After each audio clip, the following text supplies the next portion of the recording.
The grand chamber of the Galactic Council stretched across 3 kilometers of polished obsidian and living crystal, and it had witnessed the rise and fall of empires for 12,000 years. Today it would witness something new, something that would shake the very foundations of galactic civilization, though none of the assembled representatives understood this yet. High Arbiter Zethvalan of the Valorian Supremacy stood at the central podium, his 4 arms spread wide in the traditional gesture of absolute authority, and his scaled skin shimmered under the artificial starlight that bathed the chamber in cold blue radiance. He was ancient by any standard, having lived for nearly 800 years, and he had overseen the extinction of 3 species during his tenure as High Arbiter.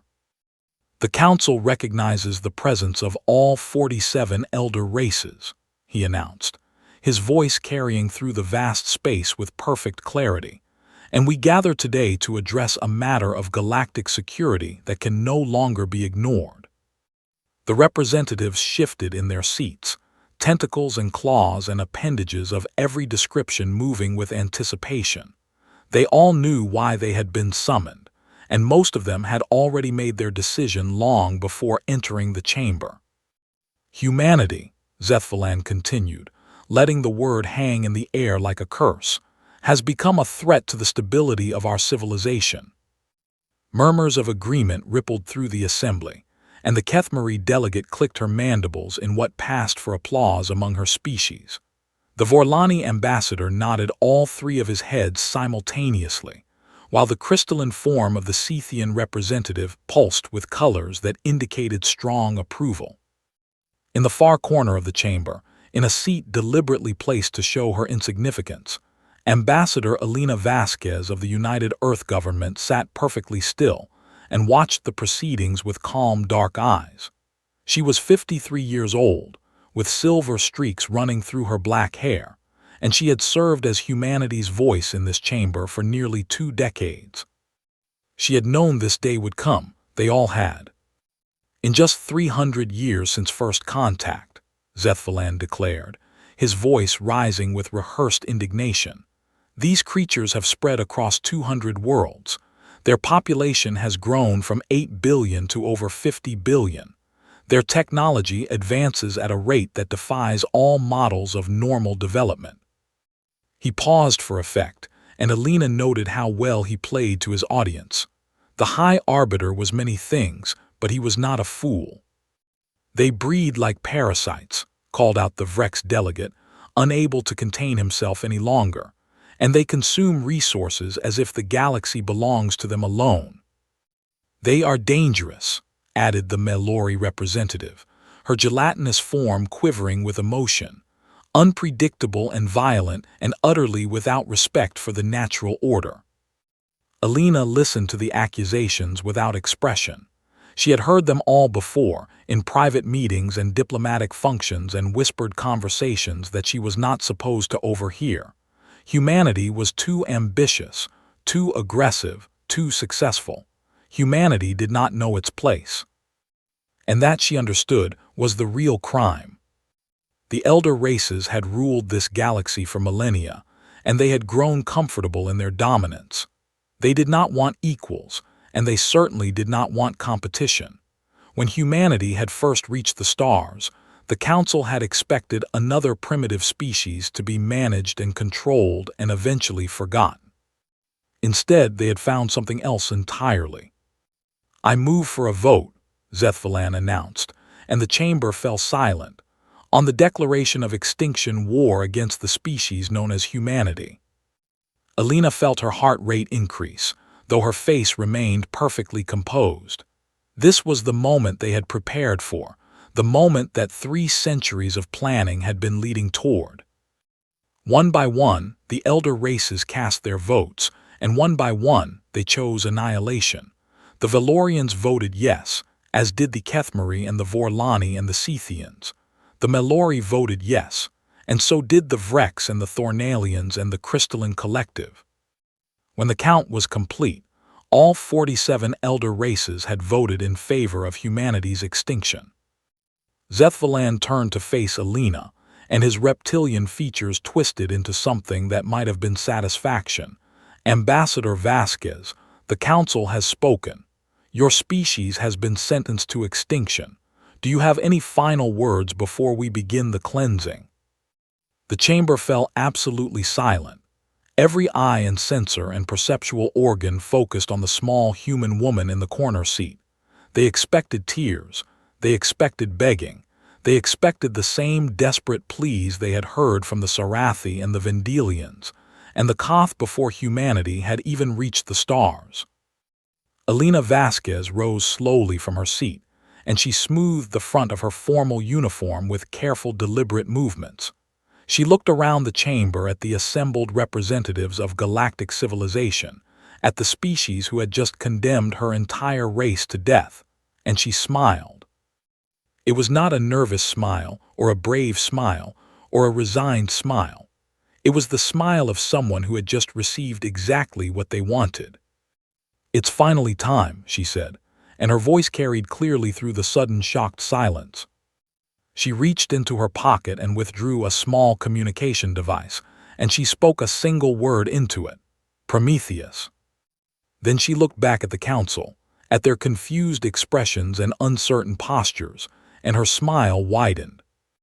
"You have made a terrible mistake," she told them, her voice conversational and almost friendly.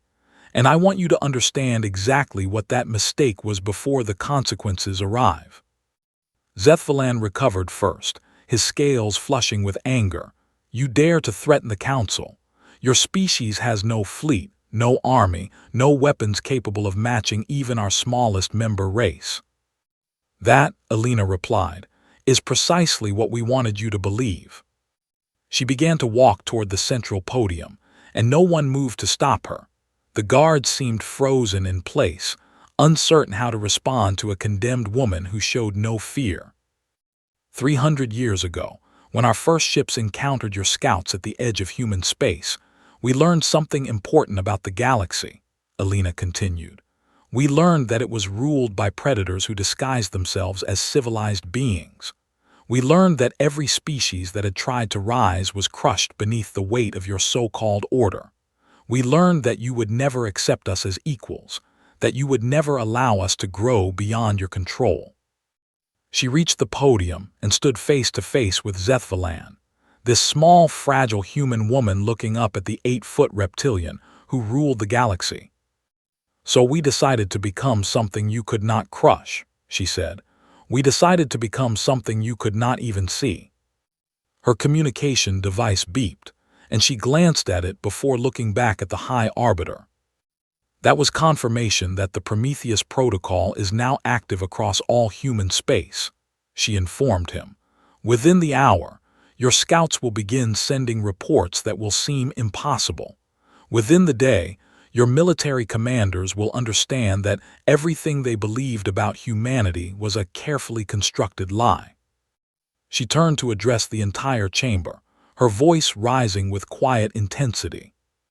"You thought you were voting to exterminate a minor species that had grown too large for its place. Instead, you have just declared war on the most dangerous civilization this galaxy has ever known."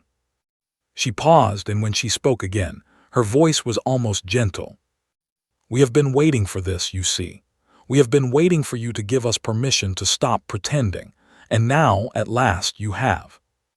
The chamber erupted in chaos as the first reports began to arrive, as the elder races began to understand that the prey they had thought to hunt was something far more terrible than they could have imagined. Ambassador Elena Vasquez walked calmly toward the exit, and the guards who should have stopped her simply stepped aside. They could see something in her eyes that made their ancient instincts scream a warning. The wolves were done wearing sheep's clothing. Director Marcus Chen stood in the command center of Earth United Defense Command, buried 3 kilometers beneath the Swiss Alps, and he watched the screens with an expression that mixed relief with grim satisfaction. The signal had finally come, the single word that generations of military planners had both dreaded and anticipated. Prometheus. Around him, officers and technicians moved with practiced efficiency, activating protocols that had been rehearsed in secret for over 200 years. There was no panic, no confusion, no hesitation. Every person in this room had been trained from childhood for exactly this moment. Confirmation received from all sector commands, reported Admiral Sarah Okonkwo, her voice steady despite the magnitude of what was happening. Prometheus Protocol is active across all 200 human worlds. Chen nodded and pressed his palm against the authentication scanner on his command console. This action, combined with identical actions being performed by 12 other senior commanders across human space, would unlock the true face of humanity's civilization. "It begins," he said quietly, and across the galaxy everything changed. On the agricultural world of New Kansas, Farmer Thomas Mueller looked up from his wheat fields as the massive storage silos on the horizon began to split apart. He had known they were not really silos, had known since his father had told him the secret on his 16th birthday, but seeing it happen was something else entirely. From within the false structures rose defense platforms bristling with weapons that gleamed in the sunlight, weapons that should not exist according to galactic technology standards. "About damn time," Thomas muttered, and he went back to his harvesting. Someone had to feed the soldiers. In the Kepler asteroid belt, mining foreman Yuki Tanaka guided her crew through the transformation sequence. The massive ore processing station they had operated for 30 years was shedding its outer hull like a snake shedding skin, and beneath that innocent exterior was something very different.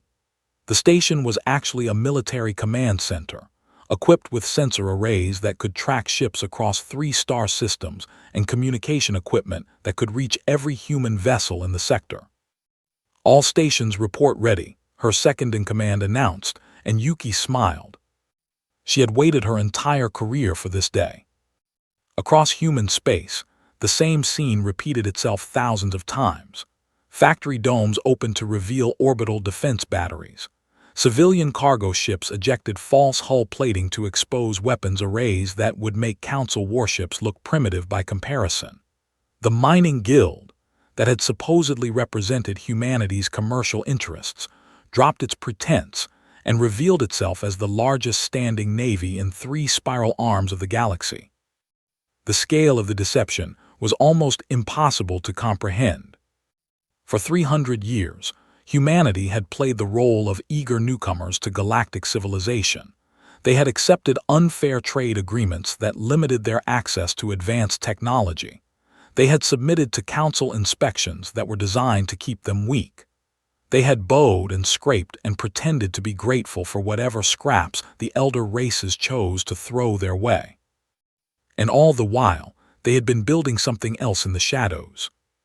Director Chen pulled up the fleet status display on the main screen, and even he, who had dedicated his life to this project, felt a moment of awe at what his species had accomplished. 12,000 capital ships, each one more powerful than anything the Council possessed. 40,000 support vessels, from fast attack craft to massive carrier platforms. And the weapons, the terrible, beautiful weapons that human scientists had developed in secret laboratories on hidden moons and abandoned stations. The Council believed that humanity's technology was roughly equivalent to their own 2 centuries ago. The truth was that human engineers had surpassed Council science in almost every meaningful category, and they had done so while carefully hiding their achievements behind a mask of bumbling incompetence. "Director," Admiral Okonkwo said, drawing his attention to a secondary display, "we are receiving the first reactions from Council space." Chen watched as reports flooded in from human agents positioned throughout the galaxy. Confusion was spreading like wildfire through the elder races as their surveillance systems suddenly showed them a humanity they had never imagined. The Valorian High Command was in chaos, their tactical computers unable to reconcile the new data with everything they believed they knew. The Kethmari were demanding explanations from their intelligence services, explanations that no one could provide. The Vorlani were already beginning to mobilize their fleet, but their movements were hesitant and uncertain. They had expected to fight primitives. They were discovering that they faced an enemy that had studied them for 3 centuries and prepared for every possible contingency. "Show me the War College projections," Chen ordered, and the main display shifted to show a strategic overview of human space. The projections had been developed by the greatest military minds humanity had ever produced, men and women who had spent their lives analyzing every war the Council had ever fought. They had studied the tactics and strategies of the elder races. They had identified weaknesses and pressure points and psychological vulnerabilities. They had developed countermeasures for every weapon and defense system in the Council arsenal. Most importantly, they had understood something that the elder races had forgotten over millennia of easy dominance. War was not just about ships and weapons. War was about will, about determination, about the capacity to endure suffering and keep fighting when all logic said to surrender. And humanity had been forged in the fire of their own violent history. Chen thought about the wars that had shaped his species, the conflicts that had nearly destroyed them a dozen times over. He thought about the trenches of the First World War and the nuclear terror of the Cold War and the climate catastrophes that had killed billions. He thought about how humanity had survived not because they were the strongest or the smartest, but because they simply refused to stop. The Council had made a critical error in their assessment of humanity. They had seen a young species that argued among themselves and fought petty conflicts over resources and beliefs. They had assumed that this internal division was a weakness, a sign of primitive development that would eventually be outgrown. They had not understood that this constant struggle was what made humanity dangerous. Every generation of humans had faced existential threats, and every generation had found a way to survive. They had evolved not for peace but for conflict, not for cooperation but for competition. Their entire history was a record of overcoming impossible odds through sheer stubborn determination. "The Council fleet is mobilizing," Admiral Okonkwo reported. Estimates put their full strength at approximately 10,000 capital ships, with support vessels bringing the total to around 30,000. Chen studied the numbers without concern. The raw count favored the Council, but numbers were only part of the equation. Human ships were faster, tougher, and more heavily armed. Human crews were trained to fight against superior numbers and had practiced exactly these scenarios in countless simulations. Human commanders understood that victory went not to the largest force, but to the most adaptable one. "What are our casualty projections?" he asked, though he already knew the answer. "Optimistic scenarios suggest we can achieve total victory with losses of approximately 15% of our combat forces," Okonkwo replied. "Realistic scenarios put losses between 20 and 30%. Worst-case scenarios suggest we could lose up to 40% while still achieving strategic objectives." Chen nodded slowly. Those numbers represented millions of human lives, millions of families destroyed and futures erased. It was a terrible price to pay. But the alternative was extinction, and humanity had not spent 3 centuries preparing for this moment only to flinch at the cost of survival. "Begin Phase 2, he ordered. "It is time to show the Council what they have awakened." Across human space, engines ignited and weapons charged, and soldiers said goodbye to their loved ones. The greatest military force the galaxy had ever seen began to move toward its destiny. The mask had fallen, and the wolves were free at last. Fleet Admiral Yuki Tanaka stood on the bridge of the UES Defiance and watched the enemy armada emerge from hyperspace. 10,000 Council warships, accompanied by countless support vessels, filled the tactical display with a constellation of hostile signatures that would have terrified any rational commander. Tanaka was not entirely rational, and that was precisely why she had been chosen for this command. "All ships confirm battle readiness," her tactical officer reported. "First Fleet is prepared to engage on your order." The numbers were not encouraging. Humanity had positioned only 3,000 ships at the Kepler threshold. the natural choke point that the Council fleet would have to pass through to reach the inner human worlds.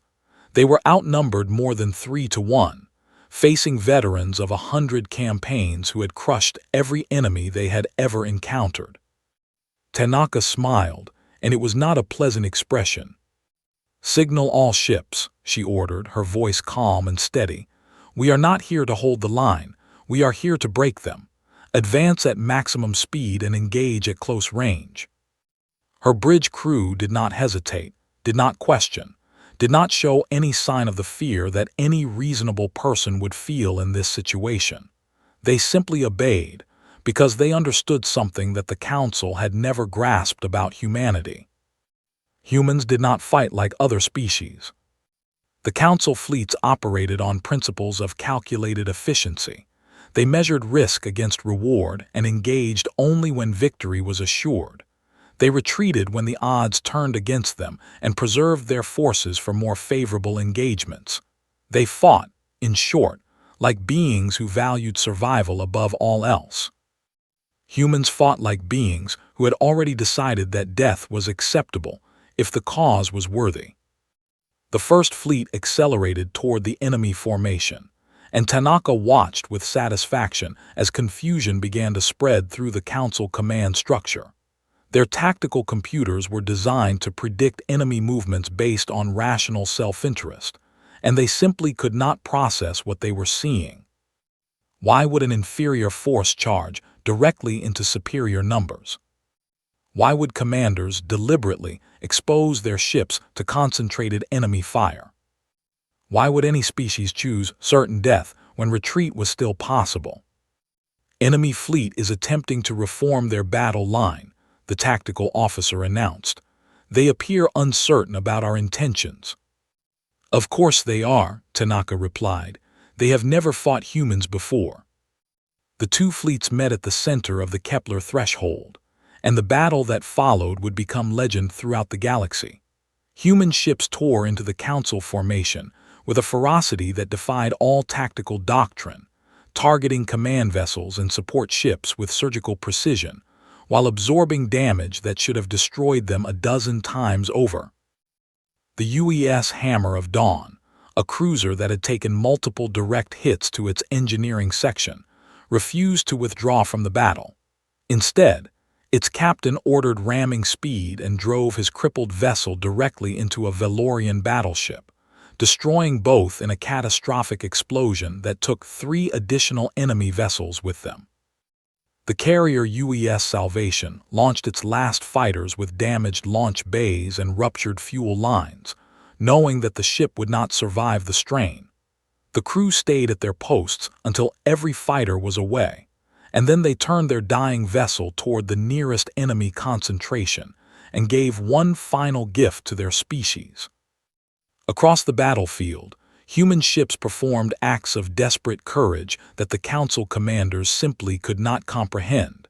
They protected wounded allies with their own hulls. They charged into overwhelming firepower to create openings for their comrades.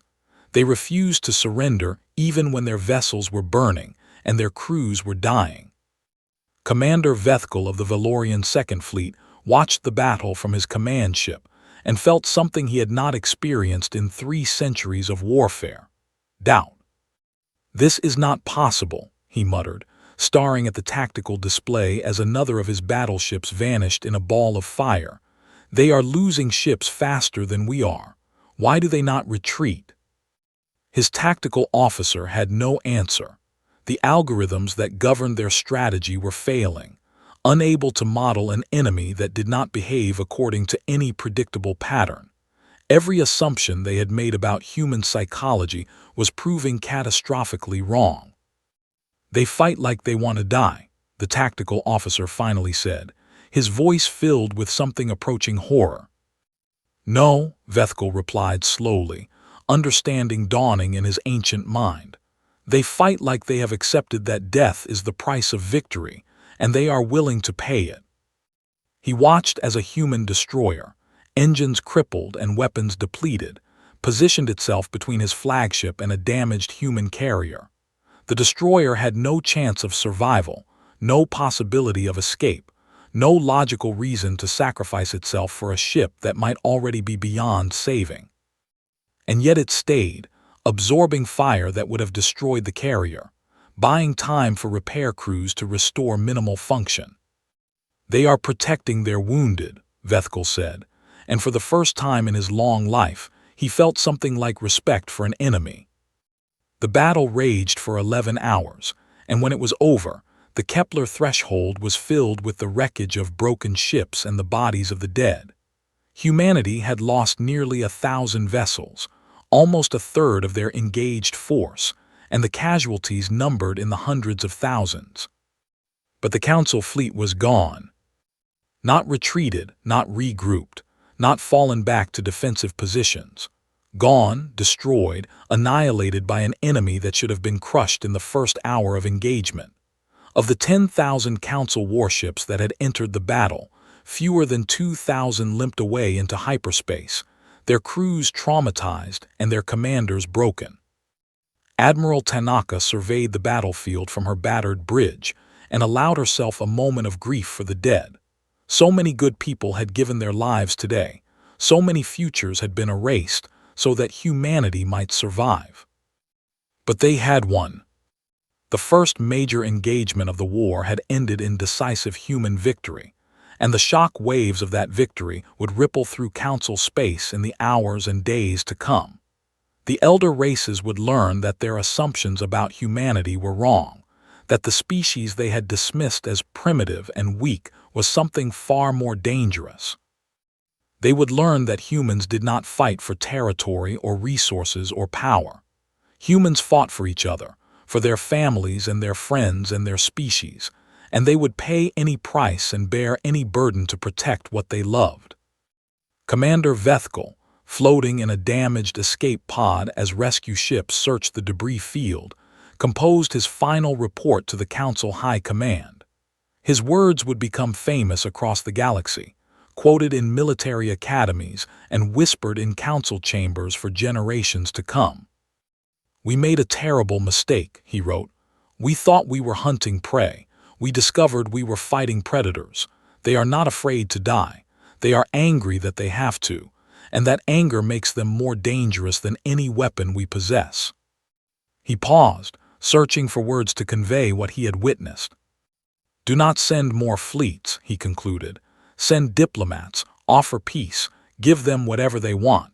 Because if we continue this war, they will destroy us all and they will weep as they do it because that is the nature of humanity. They are capable of terrible violence, but they take no joy in it. They kill because they must, not because they want to." His report was received and filed and largely ignored by Council leadership, who could not accept that their mighty civilization had been humbled by upstart primitives.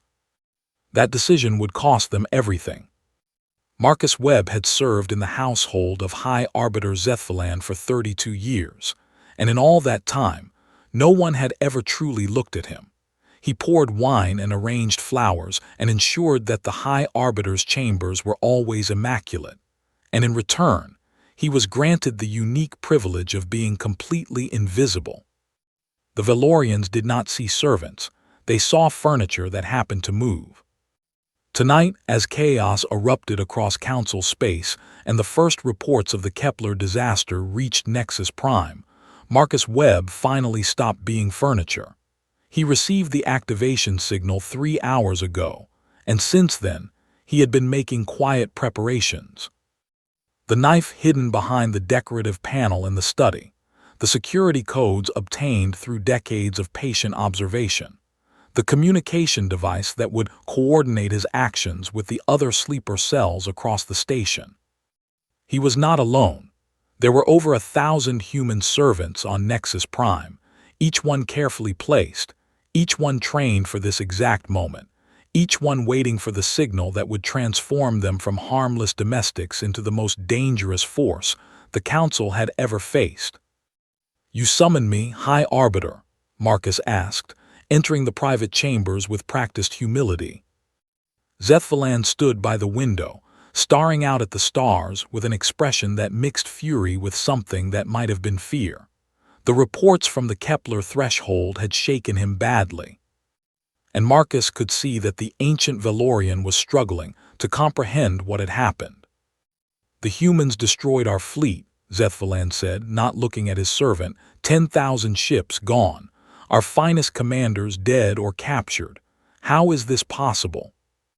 Marcus said nothing. Servants did not offer opinions. "We should have exterminated them a century ago," Zethvalan continued, his voice bitter. "When they were still weak, when they still feared us. We were too merciful, and now they have grown into something monstrous." Marcus allowed himself a small smile, safely hidden behind the High Arbiter's back. Merciful was not the word he would have chosen to describe the Council's treatment of humanity, but it was interesting to see how the Valorians perceived their own actions. "Shall I prepare your evening meal, High Arbiter?" he asked, keeping his voice neutral. Zethvalan finally turned, and for a moment his eyes passed over Marcus without recognition. Then something changed, some ancient instinct triggered by subtle cues that his conscious mind had never registered. "You are different tonight," he said slowly, his scales rippling with sudden wariness. "Something in your posture, your voice. You have always been so perfectly servile, and now there is something else." Marcus Webb dropped the mask he had worn for 32 years, and the transformation was remarkable. His shoulders straightened, his eyes hardened, and the gentle servant became something else entirely. "You never learned my name," Marcus said, pulling the knife from beneath his jacket. "In 32 years of service, you never once asked. I cleaned your chambers and served your meals and listened to your secrets, and you never thought to wonder who I really was." Zethvalan reached for the alarm panel, but his guard was already down, neutralized by other sleepers who had been waiting for this moment. He was alone with a human who had every reason to want him dead. "This is impossible," the High Arbiter whispered. "You are servants, you are nothing." "We are everywhere," Marcus replied, circling slowly. "In your homes and your offices and your military installations. We have been watching you for 300 years, learning your secrets, preparing for this day. Every human you dismissed, every servant you ignored, every worker you treated as less than an animal, they were all waiting." Across Nexus Prime, the awakening was happening. Sleeper cells activated in perfect coordination, striking at critical infrastructure with surgical precision.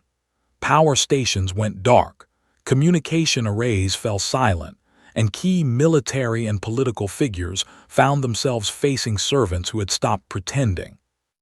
On the Valorian homeworld, a human gardener who had tended the Imperial Palace grounds for 40 years walked calmly through security checkpoints that suddenly did not recognize authorized personnel. The codes he carried had been obtained through decades of patient cultivation, and the guards who should have stopped him were dealing with mysterious equipment failures throughout the complex. On Kepler Prime, human factory workers seized control of the orbital defense network through backdoors they had installed years ago. The weapons that were supposed to protect the planet from invasion were now pointed inward, silent hostages to humanity's careful planning. The Vorlani discovered that their supposedly secure military communications had been compromised for over a century. Every strategy, every deployment, every secret had been passed to human intelligence services, who had built detailed profiles of every commander and predicted every response. This was not an invasion, it was an unmasking. The humans had not conquered Council space through force. They had infiltrated it completely, embedding themselves so deeply in the fabric of galactic civilization that removing them would be impossible without destroying everything. They controlled power grids and transportation networks and financial systems, and they had the ability to bring entire worlds to their knees without firing a single shot. High Arbiter Zethvalan stared at the human who had served him for 3 decades, and for the first time in his 800 years, he understood how completely he had been deceived. "Why?" he asked, his voice hollow. "Why go to such lengths? We would have left you alone if you had simply stayed in your corner of the galaxy." Marcus shook his head, genuine sadness crossing his features. "No, you would not have. We studied your history, all 12,000 years of it. We know what happens to species that the Council decides are threats. The Sarathi, the Vendelians, the Koth, all of them extinct because they dared to grow beyond the boundaries you set for them. He lowered the knife slightly, though he remained alert. We had two choices: become like them or become something you could never destroy. We chose survival. So what happens now? Zethvalan asked. Do you execute me? Install a puppet government? Take revenge for all the insults and injuries you have suffered? Marcus considered the question. I have specific instructions from Earth Command regarding your fate, High Arbiter. You are to be detained, not killed. You will be treated humanely and eventually released when the war is over. Relief flickered across Zethvalan's features, quickly suppressed. Do not misunderstand, Marcus continued. This is not mercy. This is strategy. We want the galaxy to see that humanity does not seek genocide. We want them to know that surrender is possible, that cooperation will be rewarded. Killing you would make you a martyr. Sparing you makes you a lesson. He smiled, and there was no warmth in it. Besides, death would be too easy. You will live to see everything you built crumble. You will watch as the Council is reformed and humanity takes its rightful place among the stars. You will spend the rest of your long life knowing that you created this future with your own arrogance. Outside the chamber, Marcus could hear the sounds of organized activity. Human teams were securing the station, taking control of critical systems, and detaining key Council personnel. By morning, Nexus Prime would be under humanity's effective control, and similar operations would have succeeded on dozens of other worlds. The war was not over, but its outcome was no longer in doubt. You were right about one thing, Marcus said as Council security personnel, now working under human direction, entered to take Zethvalan into custody. We were always among you, always watching, always waiting. You called us servants and treated us as nothing. He leaned close, whispering the truth that the Council should have recognized centuries ago. We were wolves, High Arbiter, and you invited us into your homes. 6 months had passed since the Council declared war on humanity, and the galaxy had been transformed beyond recognition. The great fleets of the elder races had been shattered or surrendered. The ancient powers that had ruled for 12,000 years had bent the knee to a species they had considered beneath contempt. And now, in the same grand chamber where humanity had been condemned to extinction, a new order was being established. Ambassador Elena Vasquez stood at the central podium where High Arbiter Zethvalan had once pronounced humanity's death sentence, and she looked out at the assembled representatives with an expression that was impossible to read. The chamber was half empty now, many seats belonging to species that had been reorganized, or whose governments had collapsed in the chaos of defeat. The survivors watched her with eyes full of fear, these ancient beings who had never known what it meant to be powerless, and Elena understood that this moment would shape the galaxy's future for millennia to come. Thank you for attending, she began, her voice carrying clearly through the vast space. I know that many of you expected this gathering to be a sentencing, a declaration of the terms of your subjugation. I want to assure you that this is not our intention. Confused murmurs rippled through the assembly. This was not what they had anticipated. 6 months ago, you voted unanimously to exterminate my species, Elena continued. Every delegate in this chamber raised their voice in favor of our annihilation. You called us parasites and primitives and threats to galactic stability. You believed that killing 50 billion sentient beings was not merely acceptable but necessary. She paused, letting the weight of those words settle over the assembly. We had the right, by your own laws and customs, to respond in kind. We had the power to burn your worlds and scatter your people to the void. We could have made you pay for 3 centuries of humiliation and contempt with extinction of our own. The Melori representative, a quivering mass of gelatinous tissue, managed to form a question. Then why did you not? We gave you every justification. We would have shown you no mercy. Alina smiled, and it was a tired expression, the smile of someone who had wrestled with difficult questions and found answers that brought no joy. "Because we know what happens when power is used without restraint," she replied. "We spent 10,000 years learning that lesson, written in the blood of billions of our own people. We built weapons that could crack planets and aimed them at our own children. We burned our own world with nuclear fire. We stood at the edge of extinction not once but many times, always by our own hands."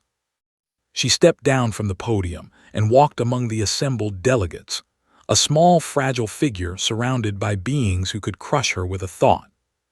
"That is why we are different from you," she said, "not because we are stronger or smarter or more advanced, but because we have already survived what you fear most. We have looked into the abyss of our own destruction and pulled ourselves back. We know the price of absolute power, and we are not willing to pay it again." She stopped before the new Valorian representative, a young female who had replaced Zethvalan after his detention. "You asked why we showed mercy. The answer is simple. Because mercy is what separates civilization from savagery. Because destroying you would make us into the monsters you believed us to be. Because our children would inherit a galaxy shaped by vengeance, and they deserve better." The young Valorian stared at her with something that might have been the beginning of understanding. "We did not fight this war to rule you," Alina declared, turning to address the full chamber once more. "We fought it to survive. And now that we have survived, we intend to build something better than the civilization you created." She gestured to a human aide, who activated the chamber's holographic display. Complex diagrams and documents appeared in the air above the delegates, the framework of a new galactic order. "The council will be restructured," Alina explained. "Humanity will hold permanent seats, as will every species currently represented here. But we will also create seats for the younger races, those who were never given a voice. The days of elder supremacy are over." Protests began to rise from several delegations, but Alina raised her hand for silence. "You will accept these terms because the alternative is continued war," she said, her voice hardening. "Make no mistake, we prefer peace, but we are prepared to fight for as long as necessary. We have revealed perhaps 20% of our true military capacity. Would you like to see the rest?" The protests died away. "The practice of extinction war will be abolished forever," Alina continued. "No species, no matter how threatening or inconvenient, will be condemned to annihilation. Those who violate this law will face the combined response of all council members, including humanity." She looked around the chamber, meeting the eyes of delegates who had once dismissed her as irrelevant. "We will create courts to adjudicate disputes between species. We will establish trade agreements that benefit all parties fairly. We will share technology and knowledge and resources so that no one must steal what they could earn through cooperation. In short, we will build the civilization that you always claimed to represent but never actually created." The Kethmari delegate clicked her mandibles in what passed for skepticism among her species. "You speak of ideals, Ambassador, but how can we trust that humanity will not abuse its power just as we did? You have proven yourselves capable of terrible deception. What prevents you from becoming the tyrants you claim to oppose?" It was a fair question, and Alina acknowledged it with a nod. "Nothing," she admitted.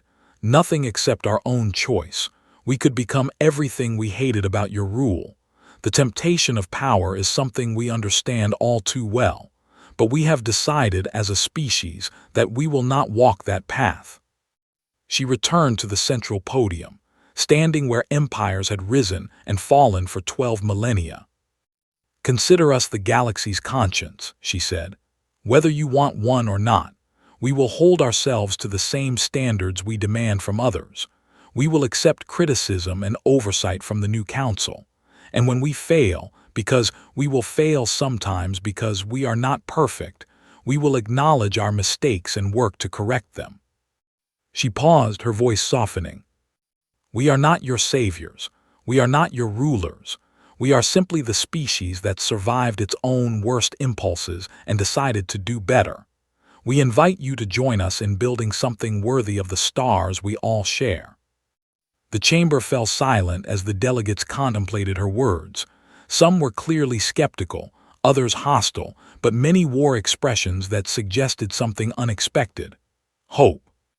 For the first time in 12,000 years, the galaxy faced a future that was not predetermined by the whims of ancient powers.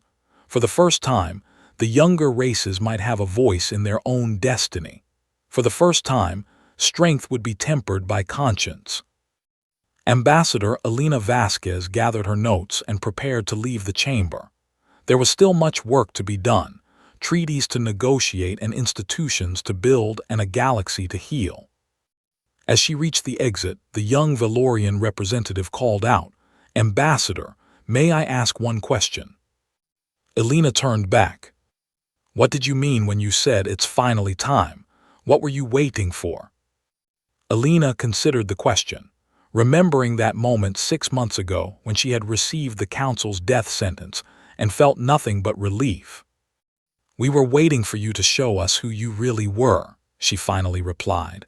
"For 300 years, we hoped that we were wrong about you. We hoped that the galaxy's rulers were better than they appeared. We hoped that we would never have to become what we became." She smiled sadly. "You gave us permission to stop hopping and start acting. You showed us that survival required strength. And now, having won through strength, we choose to lead through wisdom." She walked out of the chamber, leaving the representatives of 47 elder races to contemplate the new reality of their existence. Outside, the stars burned bright and cold and infinite, witnesses to the rise and fall of countless civilizations. A new chapter in galactic history had begun, written by a species that had nearly destroyed itself and emerged from that crucible with a determination to do better. The humans had arrived, and the galaxy would never be the same. And somewhere in the quiet halls of Nexus Prime, the old order whispered a warning to any who would listen. Do not test the humans. They were forged in the fire of their own destruction, and they survived. And now they have decided to make sure that fire never consumes another world again.